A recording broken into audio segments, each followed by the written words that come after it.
Hello everyone, welcome back to our channel. कुछ दिनों पहले हमने पराग पर एक फ्लेक्सी कैप फंड के ऊपर एक डिटेल्ड वीडियो बनाया था, जिसमें हमने आप सभी से पूछा था कि ऐसा ही डिटेल एनालिसिस आप कौन से और फंड के लिए चाहोगे। तो बहुत सारे लोगों ने हमको लिखा था कि आप Motilal Oswal mid cap fund पे ये सेम तरह का एनालिसिस करिए, जहाँ पे हर एक चीज जो मोतीलाल ओसवाल फंड ने सोची हो before putting stocks in their mid cap fund, वो सारी की सारी कवर्ड हो।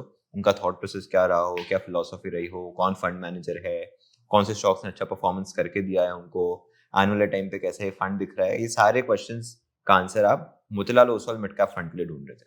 तो आज हम एक detail video Motilal Oswal mid cap fund के ऊपर कर रहे हैं, जहाँ पे हम सारी ही चीजें डिस्कस करेंगे, चाहे वो पॉजिटिव हो नेगेटिव हो, हर एक चीज को इन डेप्थ कवर करेंगे। तो चलिए शुरू करते हैं।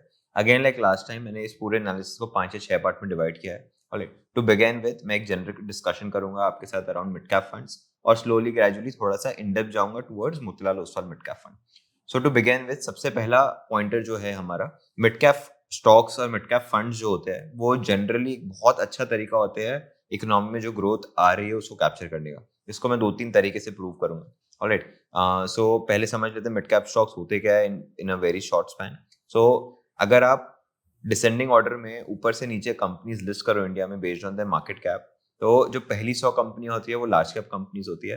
फिर मार्केट कैप के अकॉर्डिंग जो 101 रैंक वाली कंपनी होती है, वहां से लेकर 250th रैंक तक वाली कंपनियां, वो सारी के सारे मिड कैप स्टॉक्स होते हैं। ऑलराइट, सो ये जो मिड कैप स्टॉक्स है, ये 150 स्टॉक्स का ये जो बंडल है, उसमें कैसे हमको ग्रोथ दिखती है, आउट परफॉर्मेंस दिखता है, उसका हम रीजन समझेंगे। हम अभी 2025 में बैठे हैं। अगर हम 2020 से 2025 तक की बात करें तो मिड कैप स्टॉक्स में बहुत ही अमेजिंग रिटर्न्स दिया है। इनफैक्ट कई सारे ऐसे स्टॉक्स थे जो पहले मिड कैप स्टॉक्स कंसिडर होते थे, बट अब वो लार्ज कैप स्टॉक्स हो गए। ऐसा कैसे होता है? जैसे जैसे उनका मार्केट कैप बढ़ जाता है और वो पहले 100 स्टॉक्स के रैंकिंग में आ जाते हैं, तो ऑटोमेटिकली वो मिड कैप स्टॉक्स से लार्ज कैप स्टॉक्स बन जाते हैं। मैंने उन सभी स्टॉक्स का नाम यहाँ पे लिखा हुआ है आपके लिए: Mazagon dock, Solar Industries, Max Health Care Institute, Varun Beverages, Trent, Indian Hotels, ABB India, Tata Elxsi. ये सभी स्टॉक्स आपने कभी ना कभी किसी के मुंह से तो सुने ही होंगे in the past 5 years, I am very sure, क्योंकि ये स्टॉक्स ने परफॉर्मेंस ही ऐसा दिया है कि वो मिड कैप से लार्ज कैप में चले गए। And the amazing part is, जो मैंने ब्लू कलर से हाईलाइट किया हुआ है वो मोतीलाल ओसवाल के मिड कैप फंड में भी थे। So now you can imagine the kind of stocks that particular fund was holding, and because of which इतना रिटर्न्स आ पाया, एंड बिकॉज ऑफ विच आप सभी इन्वेस्टर्स उस पर्टिकुलर फंड को सिलेक्ट कर रहे हो, उस पर्टिकुलर फंड पे एनालिसिस चाह रहे हो। Alright, again like last time we'll be very clear, this is not something that we are endorsing. हम एक डिटेल एनालिसिस प्रेजेंट करना चाह रहे हैं based on your feedback, your suggestions, so we are doing that. Now one more very interesting thing about mid caps, what we like is कि mid caps में वो सारे इंडस्ट्रीज है जो लार्ज कैप कवर नहीं करता है। अगर आज आप लार्ज कैप खोल के देखोगे तो आपको दिखेगा सबसे ज्यादा स्टॉक्स आपको फाइनेंस सेक्टर के मिलेंगे, बैंकिंग स्टॉक्स मिलेंगे, आईटी सर्विसेज के स्टॉक्स मिलेंगे, ऑयल एंड नेचुरल गैस के स्टॉक्स मिलेंगे। सो ये सारे कॉम्पोजिशन को अगर आप मिला दो तो आपको मोटा मोटी आपका लार्ज कैप का पूरा पोर्टफोलियो मिल जाएगा। बट जैसे ही आप इंडिया के ग्रोथ इंजन की बात करते हो, इंडिया की वो इंडस्ट्रीज की बात करते हो जो फ्यूचरिस्टिक है, जो ग्रोथ ला रही है, जो अच्छा परफॉर्म कर रही है, वो सारी की सारी इंडस्ट्री आपको दिखेगी कि वो मिड कैप के स्पेस में है। फॉर एग्जाम्पल, हॉस्पिटैलिटी है, डिफेंस मैन्युफैक्चरिंग है, इंडस्ट्रियल प्रोडक्ट्स है, इंडस्ट्रियल मैन्युफैक्चरिंग है, पूरा मेक इन इंडिया का पूरा कॉन्सेप्ट जो है वो आपको मिड कैप के स्टॉक्स के रेंज में दिखता है। Eight the very same time जो कंस्ट्रक्शन व्हीकल्स है, जो एग्रीकल्चर में बूम आ रहा है, ऑलराइट, ये सभी स्टॉक्स आपको कहीं पे भी लार्ज कैप्स में देखने को नहीं मिलेंगे। देखने को मिलेंगे तो इक्के दुक्के मिल जाएंगे, बट मोटा मोटी आपको ये मिड कैप और स्मॉल कैप्स के स्पेस में ज्यादा मिलेंगे। ऑलराइट, सो एक पॉजिटिव पॉइंट है about mid cap stocks and mid cap funds, where you get to be a part of industries which are booming right now.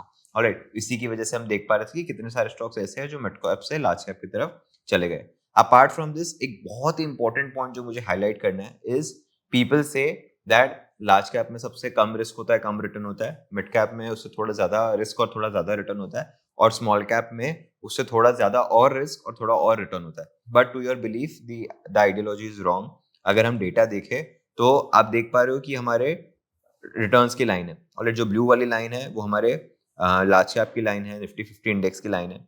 जो red और pink line हमें दिख रही है वो हमें स्मॉल कैप और मिड कैप की दिख रही है। ऑलराइट, आप देख पा रहे हो स्मॉल कैप मिड कैप में रिटर्न्स में इतना ज्यादा डिफरेंस नहीं है, they are almost at par. Alright, एक का 230% रिटर्न है, एक का 236% रिटर्न है in the last 5 years। Now what we need to see is कि दोनों का रिटर्न अगर सेम है, ऑलराइट, दोनों का रिटर्न अगर सेम है, तो बट ऑब्वियस रिस्क भी सेम होना चाहिए, क्योंकि हम रिस्क रिटर्न को साथ में लेके चल रहे हैं।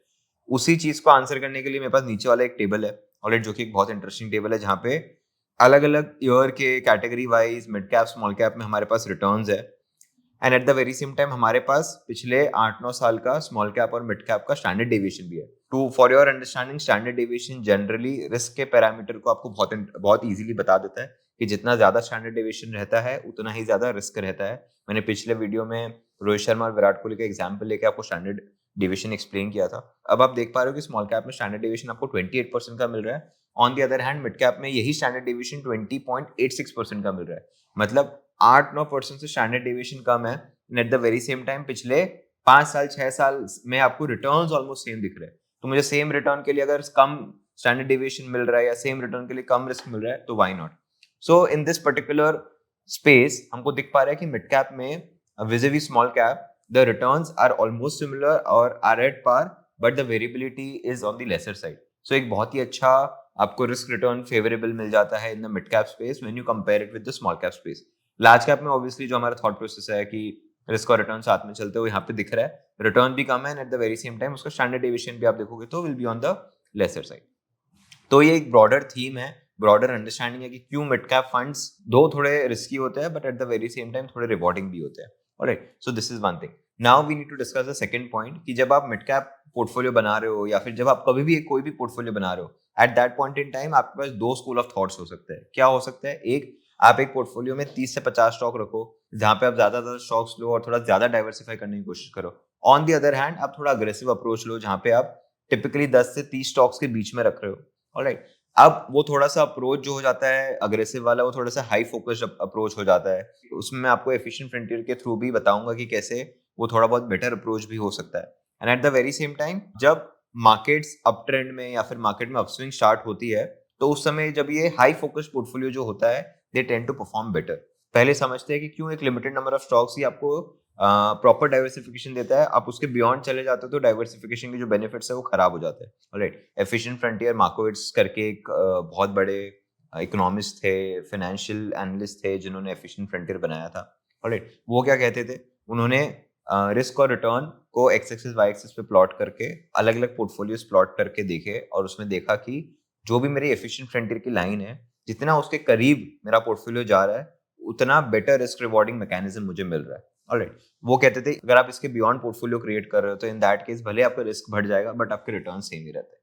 तो ये एफिशिएंट फ्रंटियर से जितना आप दूर जाते हो उतना आपका रिस्क रिवॉर्ड रेशियो खराब होता जाता है। So according to this particular theory of efficient frontier, ये जनरली कहता है कि डाइवर्सिफिकेशन आपको रिस्क कम करने में जरूर हेल्प करता है, but if you go beyond a point, ठीक है, तो क्या हो जाएगा, जो आपका डाइवर्सिफिकेशन आप जो ज्यादा करने लगते हो उसकी वजह से जो आपका रिटर्न है वो कम होने लग जाता है। ऑलराइट, सो एक बहुत बड़ा ड्रॉबैक आने लग जाता है। तो according to this entire frontier आपके 15 से 20 स्टॉक का जो एक पोर्टफोलियो रहता है वो बहुत ही अच्छा पोर्टफोलियो रहता है। Beyond that if you go then it does not really help you with generating good returns.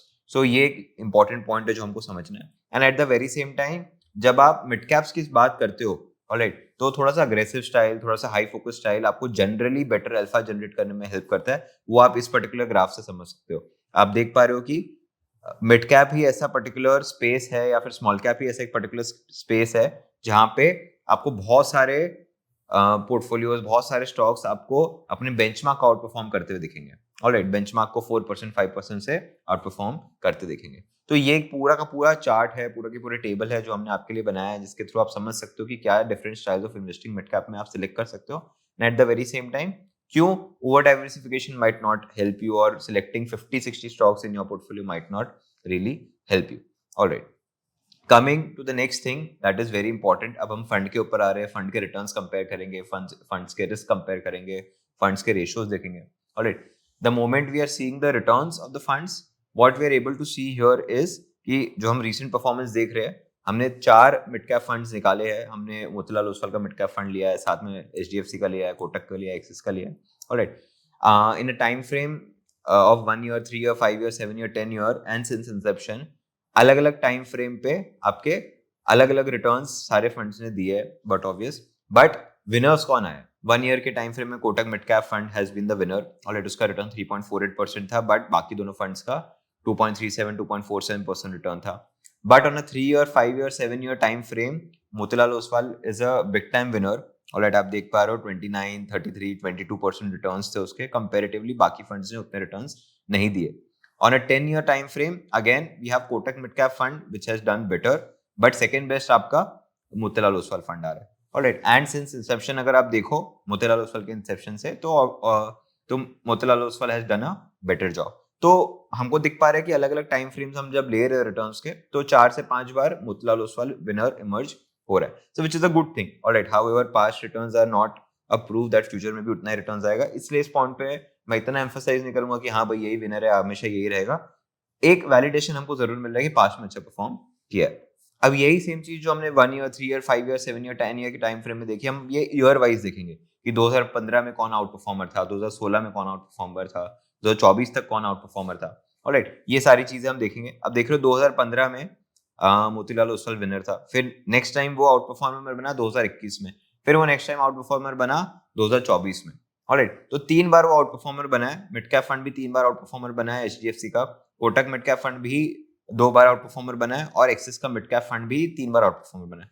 तो हमको दिख पा रहा है कि पिछले 10 साल के टाइम फ्रेम में अगर मैं 4 फंड्स कंसिडर कर रहा हूं, तो कोई फंड 2 बार आउट परफॉर्म किया है, कोई फंड 3 बार आउट परफॉर्म किया है, 4 बार किसी फंड ने आउट परफॉर्म नहीं किया है. तो अब मुद्दा ये आ जाता है कि जब कोई फंड आउट परफॉर्म कर रहा है तो कितने पेस से कर रहा है. तो चलिए एक एक करके देखते हैं. मैं मोतीलाल का देखता हूँ आपके लिए, क्योंकि मैं ये फंड एनालाइज कर रहा हूँ. बाकी सारे फंड्स का भी उसी हिसाब से देख सकते हैं. अब मान लेते 2015 में मोतीलाल ने आउट परफॉर्म किया, उसने रिटर्न जनरेट किया 18%. बाकी सारे फंड्स ने 7%, 10% और 2% जनरेट किया. तो यहाँ पे जो आउट परफॉर्मेंस है वो काफी बड़े मार्जिन से है, which is a good sign. मतलब नेक्स्ट बैच जो 10% है उससे 8% ज्यादा रिटर्न जनरेट किया, which is amazing. Alright, HDFC mid cap fund ने 12.39% का रिटर्न दिया in 2016, but the second best was 12%, which is very close by. Alright, तो इतना आउट परफॉर्मेंस नहीं आया. अगेन कोटक में भी ये केस नहीं है. ऑलराइट, क्योंकि उसका नेक्स्ट बेस्ट बाजू में ही है. 2021 में आते हैं, मोतीलाल के वापस फंड को देखते हैं. यहाँ पे 58% रिटर्न उसने दिया है. Again out performance is by a huge margin of 8%. सो जब भी वो जीतता है तो अच्छे से जीतता है, is what we are able to see. I mean I can easily say that ये क्रिकेट टीम्स का ऑस्ट्रेलिया है कि जब वो जीतता है तो बड़े मार्जिन से जीतता है, नजदीक नजदीक के मैचेस कम खेलता है. ऑलराइट, सो वो चीजें हमको दिख रही है. However there are other players also who have outperformed on the same time frame. हर 2 साल 3 साल में उन्होंने भी आउटपरफॉर्म किया है. Now something that we need to analyse further. Alright, rolling returns के बेसिस पे अगर आपको याद हो तो हमने एक बार म्यूचुअल फंड के वीडियो में डिस्कस किया था कि past performers are not future winners. Alright, so उसमें मैंने क्या डिस्कस किया था, उसमें ये डिस्कस किया था कि पहले 5 साल में अगर किसी का रैंक अच्छा है तो अगले 5 साल में उसका रैंक अच्छा हो या ना हो, ये देखना बहुत जरूरी है. सो मोतीलाल ओसवाल के केस में आते हैं. मोतीलाल का जो फंड है वो 6th रैंक पे आ रहा है in the period of 5 years starting from January 2015 to December 2019. Likewise यही सेम टाइम पीरियड जब आप 2020 से लेके 2024 तक देखोगे, that is January 2020 to December 2024. In that case it is emerging as number 1. Alright, तो मैं कहना चाहूंगा कि पास्ट में जब वो रैंक 6 था तो उसके बाद उसका रैंक नीचे नहीं गिरा है, ऊपर आया, which is a good sign. Alright, which is a good sign. However again I stick to it कि पास्ट परफॉर्मेंस शायद हमेशा फ्यूचर गारंटी नहीं करे, बट वैलिडेशन हमको यहाँ पे मिलता जाता है. अब ये जो हमने देखा, ये 5-5 साल के रोलिंग रिटर्न्स पे देखा. ऐसा ही सेम चार्ट हमने आपके लिए 3-3 इयर्स के रोलिंग रिटर्न्स के लिए बनाया. ऑलराइट, कहीं पे भी आपको लग रहा है वीडियो फास्ट हो रहा है, आपको कोई पॉइंट रिविजिट करना है, तो प्लीज मेक श्योर कि आप वो वीडियो पे पीछे जाइए और उसको देखिए. अब बात आती है 3 साल के रिटर्न्स पे. 2016 से 2018 Motilal was not performing well. Alright, 18th rank पे था.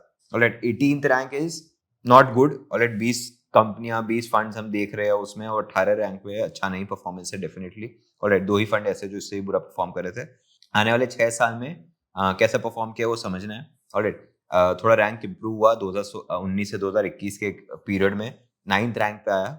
ऑलराइट, देन जनवरी 22 से लेकर दिसंबर 2024 में रैंक 1 हो गया. ऑलराइट, मैं आपको इसका एक सिंपल रीजन देता हूँ. अगर आप ये फंड को देखोगे तो ये फंड ने बहुत ही हाई फोकस बेट्स लिए हुए, हाई फोकस ग्रोथ कंपनीज में बेट लिए हुए.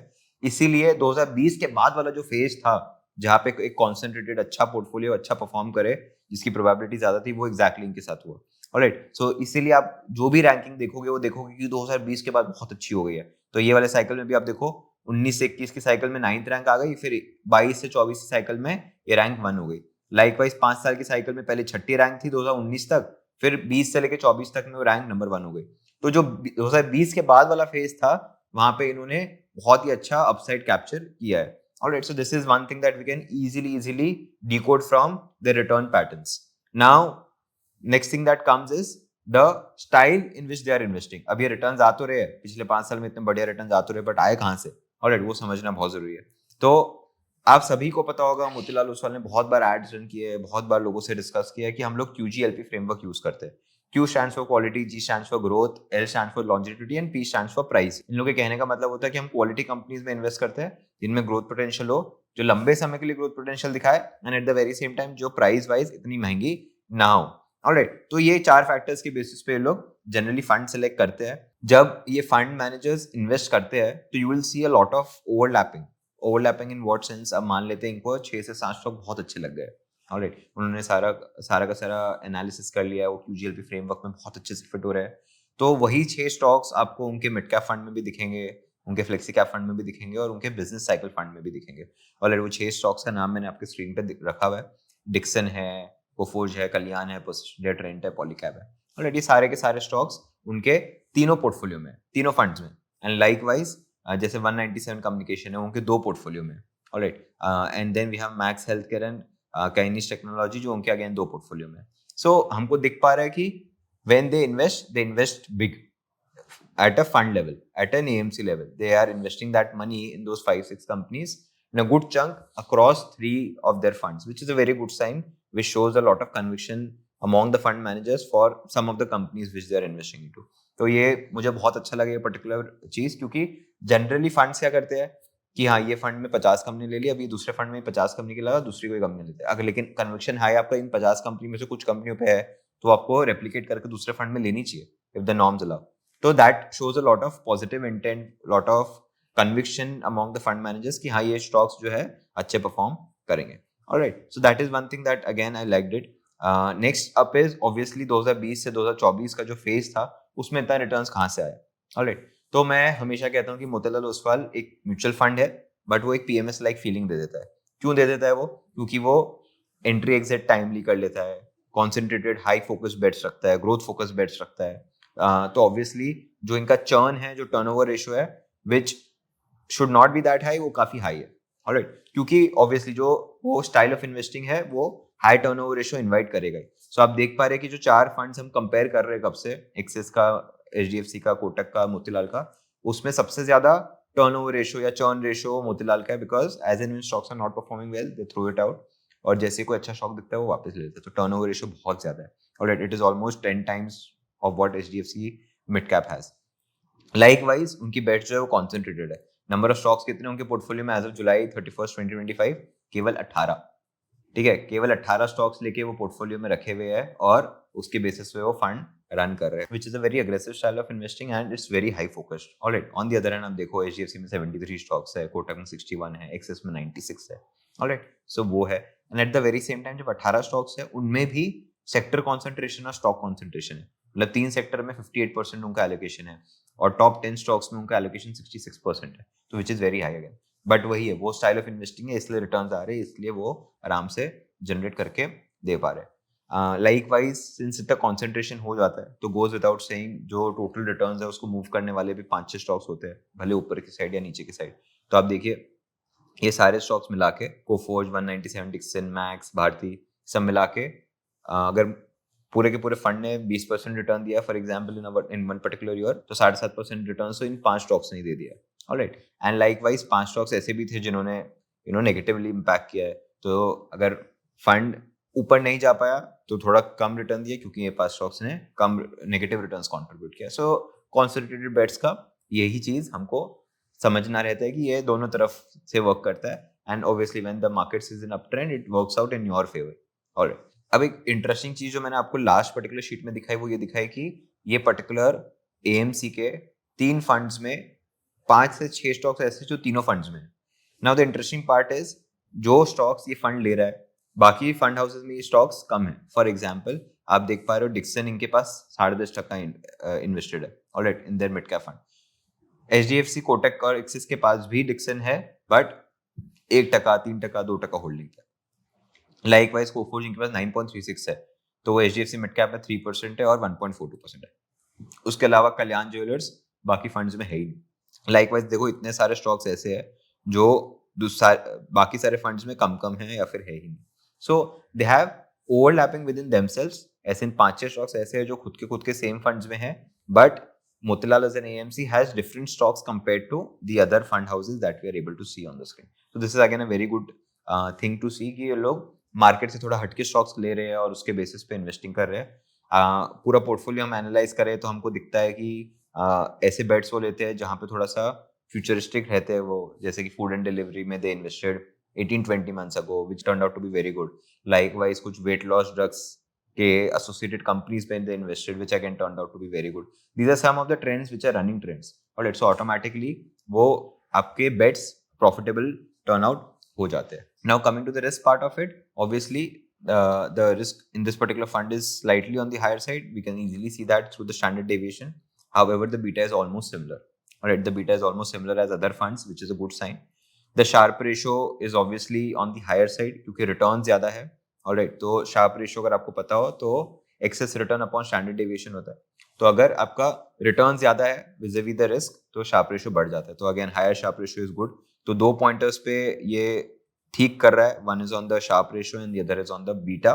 स्टैंडर्ड डेविएशन ऑब्वियसली 1-2% से ज्यादा है compare to other funds. Next चीज आती है अपसाइड कैप्चर और डाउनसाइड कैप्चर. मैंने प्रीवियस वीडियो में भी अपसाइड कैप्चर और डाउनसाइड कैप्चर को कवर किया था. तो अपसाइड कैप्चर का मीनिंग क्या होता है कि अगर मार्केट 100% से ऊपर भागे तो आपका पोर्टफोलियो 108% से ऊपर भाग रहा है in this case. Downside capture का मतलब होता है अगर आपका जो पोर्टफोलियो है वो 100% से गिरा है तो डाउनसाइड कैप्चर मतलब आपका पोर्टफोलियो 75% से गिरेगा. तो डाउनसाइड कैप्चर जितना कम हो उतना अच्छा है, अपसाइड कैप्चर जितना ज्यादा हो उतना अच्छा है. अब अपसाइड कैप्चर तो आपके मोतीलाल ओसवाल फंड का ज्यादा अच्छा है which is good. Downside capture इतना बुरा नहीं है. ऑलराइट, डाउनसाइड कैप्चर इतना बुरा नहीं है. सबसे बुरा downside capture axis mid cap fund का है in this case. Then second worst is of Kotak Midcap and then Motilal का. So downside इतना बुरा नहीं है but upside बहुत अच्छा है. तो which gives us a very healthy UC upon DC ratio. That is upside capture upon downside capture ratio, which is 1.44. Again, supposed to be the maximum in the four funds that we have.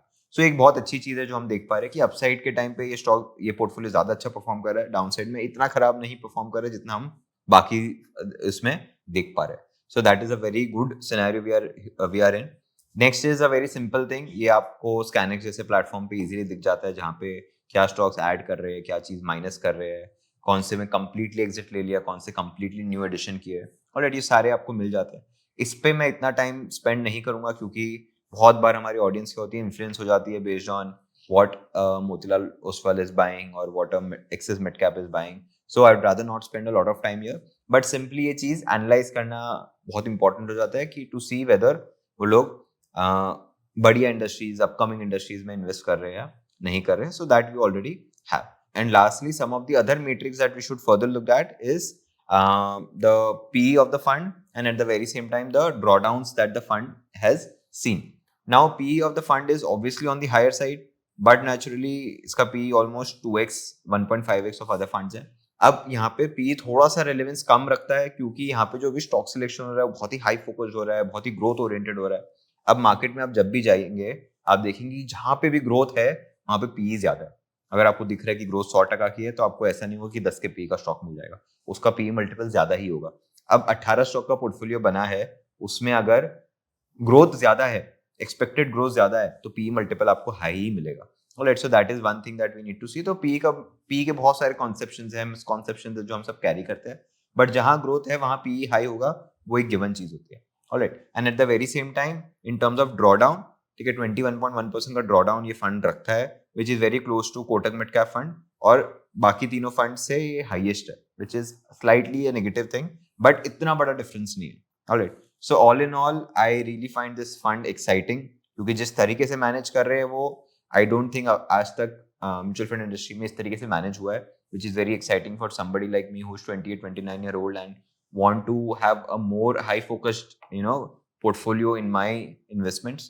So it turns out to be very exciting in that case and I'm hoping कि जब हमने ये पूरा fund cover किया है हमने कोई भी पॉइंट ऐसा है जो नहीं छोड़ा है. ध्यान रहे हम कोई भी चीज पॉजिटिव या नेगेटिव वे में नहीं बोलना चाह रहे थे, हम केवल आपको बताना चाह रहे थे कि फंड के नंबर्स क्या है, फंड कहाँ इन्वेस्ट कर रहा है, कहाँ नहीं कर रहा है, क्या फिलोसॉफी है, किस तरीके से इन्वेस्ट करता है. So that was the approach, that was the thought process. We are hoping that you enjoyed this video thoroughly and you can continue putting in the comment section कि आपको कौन से दूसरे फंड का एनालिसिस चाहिए जो हम आपके लिए कर सके। हमने आपके लिए ऑलरेडी पराग पारे किया है, हमने मोतीलाल मिड कैप कर लिया आपके लिए। अब आप जो बताएंगे जिसमें मैक्सिमम कमेंट्स आएंगे वो पर्टिकुलर फंड को हम और डीपली एनालाइज करेंगे और आपके लिए वीडियो बनाएंगे। Thank you so much.